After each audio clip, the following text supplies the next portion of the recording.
Voici le printemps, la douceur du temps nous fait des avances.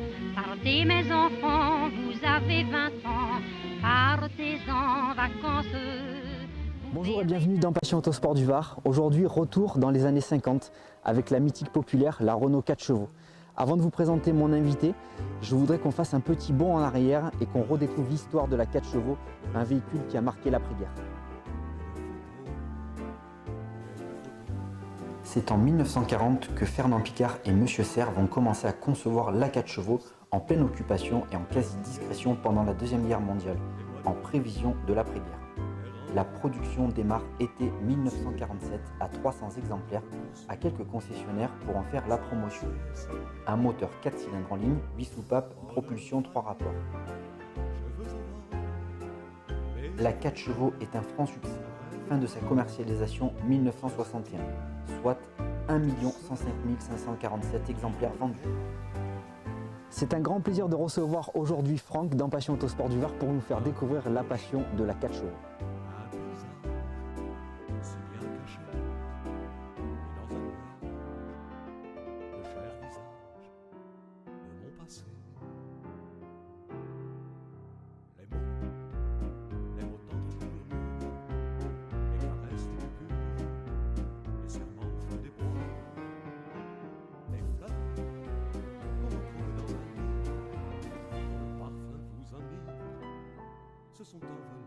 Salut Mathieu. Un grand bonjour et puis c'est un plaisir de recevoir dans Passion Autosport du Var.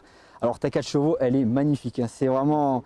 Donc j'expliquais en début de reportage donc un peu l'histoire de la 4 chevaux. On ne pourrait pas tout énumérer parce que comme on l'a dit, il faudrait faire un reportage qui durerait tellement longtemps. C'est un peu comme les coccinelles, c'est des voitures qui ont une histoire, qui sont légendaires. Celle-là en plus elle a été vraiment un peu conçue pendant la guerre. C'est un véhicule vraiment d'après-guerre. Alors toi, ça fait combien de temps que tu as cette voiture? Dans quel état tu l'as acquis? Et surtout, parle-nous aussi de cette passion pour la 4 chevaux que tu as. Donc ça, c'est une voiture que j'ai récupérée en quasi état d'épave en 2001. J'y ai travaillé sur 4 ans. Donc en 2005, la restauration était terminée. J'ai fait les premiers tours de roue avec, après un contrôle technique, zéro défaut, tu imagines bien. Et voilà, c'est pas mal de travail, du temps passé. Au niveau du travail, c'était de la corrosion, c'était... oui, voiture que j'ai alors entièrement démontée, complètement au boulon. Et fil, tout ça, j'ai tout enlevé. J'ai fait sabler la caisse. On a remis des plaques qui étaient perforées, donc remplacement des plaques qui étaient abîmées, ressoudées. J'ai fait peindre la carrosserie par un carrossier, bien sûr, parce que ça, c'est pas dans mes cordes. Et nettoyer un maximum de pièces, remis au propre le maximum de pièces, beaucoup de nettoyage et de remontage après, réflexion un petit peu du moteur, des freins.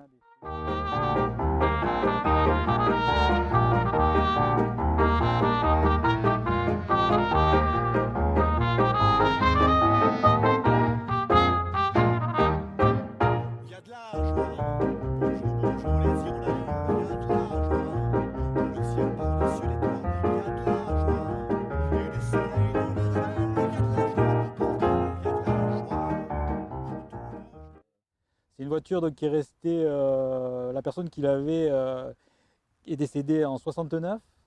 C'est une voiture qui est de 1954, comme on peut le voir. La personne est décédée en 69. Cette voiture elle est restée jusqu'en 99 enfermée dans une maison sans bouger. Et elle a été récupérée donc en 99. Elle est restée 2 ans dehors au vu d'une restauration qui n'a jamais été faite. Et je suis tombé dessus, donc j'ai pu l'acquérir et en faire sa restauration donc en 2001. Alors, la 4 chevaux, donc c'est ta passion. Elle t'est venue comment? C'est un truc de gamin? C'est un truc de tout petit, mon père en avait une qui était plutôt montée sport, avec lequel j'avais envie vraiment de rouler à l'époque pour mes 18 ans. Ça ne s'est pas fait et j'ai toujours eu la passion des voitures anciennes et puis de ce qui est un petit peu atypique, quoi, pour rouler un petit peu autrement, on va dire. J'aime bien la moto aussi, donc voilà, c'est un petit peu pour rester avec des esprits un petit peu atypiques. Voilà. Alors après, il y a un détail donc, que tu dois vraiment connaître, je pense. On dit que alors si on va pas parler, je ne sais pas si on peut parler vraiment d'une évolution, en 1954. Ouais. Donc il y a eu du changement sur la face avant. Donc Ouais. est-ce que tu peux détailler pour Oui, vraiment ceux qui, le changement principal, c'est le logo rond qui est typique à l'année 54 et je pense, enfin, il faut regarder sur les bouquins, mais c'est pour commémorer la 500 millième 4 chevaux qui a eu ce logo. Enfin, il me semble, en tout cas, c'est.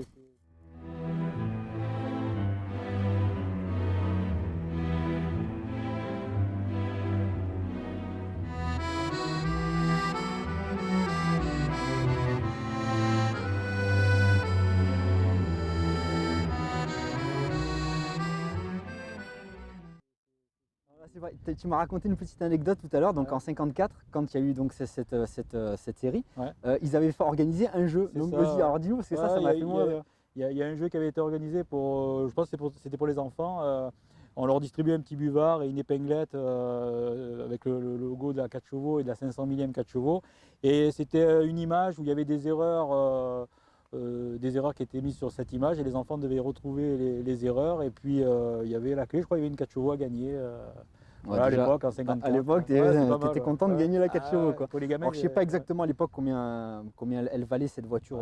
je sais pas, il faut regarder. sur C'était dans les bouquins. 400 000 francs, je crois, ou quelque chose comme ça, si je dis Peut-être pas de ancien, bêtises, mais ouais. il faudrait peut-être bien le potasser. Oui, il faut regarder ce que ça représente. Bon en Franck, salaire. l'extérieur, il est nickel, elle est magnifique. Alors je t'avais dit, moi j'avais failli en acheter une, et Ouais. puis j'ai été réticent parce que c'est pas des modèles que je connais vraiment, donc il faut être quand même connaisseur pour pas se faire avoir, donc comme dans tout type de véhicule de collection. Par contre maintenant, moi c'est l'intérieur, donc on va aller faire un tour avec, et comme ça tu vas me montrer un peu la restauration intérieure, et puis qu'on aille écouter le ronronnement de cette belle 4 chevaux. Ok. Allez, c'est parti.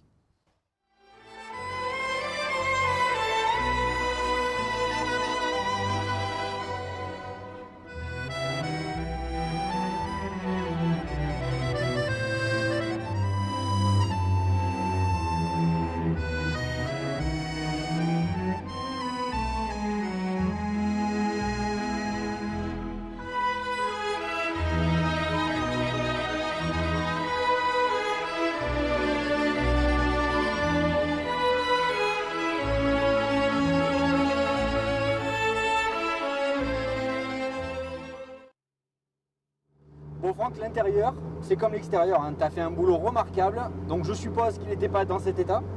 Non, il n'était pas dans cet état, c'était tout abîmé bien sûr, les fauteuils étaient bouffés.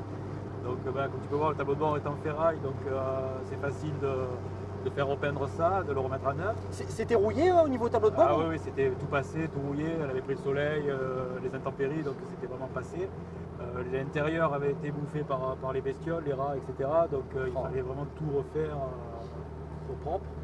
Donc j'ai retrouvé les tissus. Maintenant, il y a des entreprises qui refabriquent des tissus comme à l'origine. Donc après, bon, c'est de la patience, hein, pour tout remonter, tendre un ciel de toit parfaitement.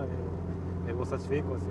C'est passionnant. Après, c'est rigolo, c'est que tu as réussi, malgré qu'elle a été abîmée par le temps, qu'elle est restée longtemps sans rouler, tu as réussi à conserver à l'intérieur quelques éléments d'origine, donc le volant, Ouais. que tu n'as pas restauré, Non, le et volant, qui est il a vraiment. fait- Alors il est super parce qu'on sent qu'il est marqué par le temps.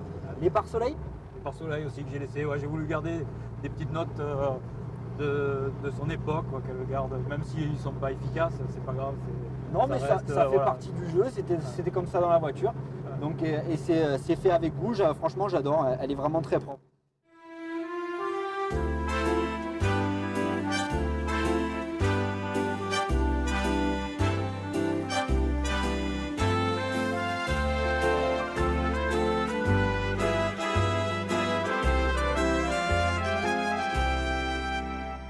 Ce soir, le vent qui frappe à ma porte, arbre des amours morts, devant le feu qui se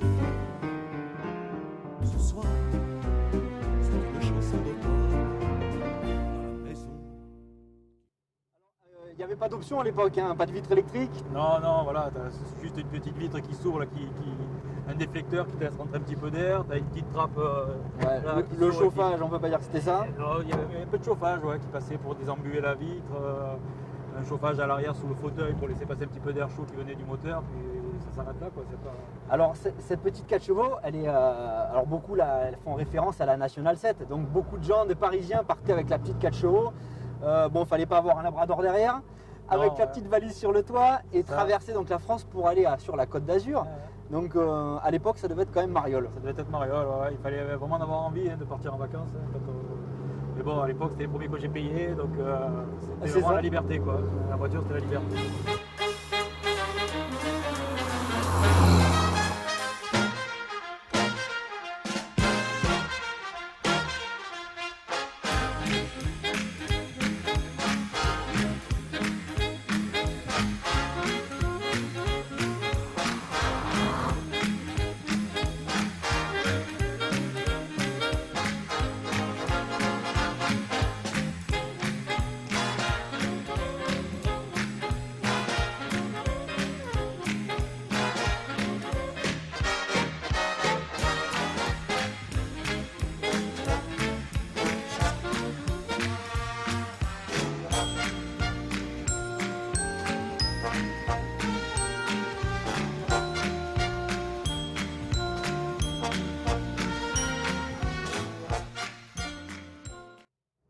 Alors la passion pour la 4 chevaux, mais pas seulement la 4 chevaux. Donc tu possèdes d'autres véhicules de collection et, auxquels tu as une grosse importance dessus. Oui, surtout ma première voiture de collection, entre guillemets collection, j'aime pas trop ce terme, mais ma première voiture ancienne, c'est une traction, voiture qui était très confortable, où à l'époque j'avais mon fils qui était en bas âge, donc c'était très bien pour le mettre dans la voiture avec poussette, etc.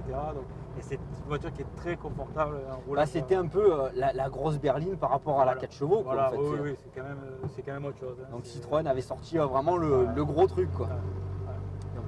Bah, écoute, en tout cas elle est vraiment superbe. Et moi Franck, ça a été un grand plaisir de la recevoir dans Passion Autosport du Var. Donc c'est une voiture, comme je disais, qui est vraiment mythique, que j'aime beaucoup. Donc comme je disais, j'ai failli en acheter une.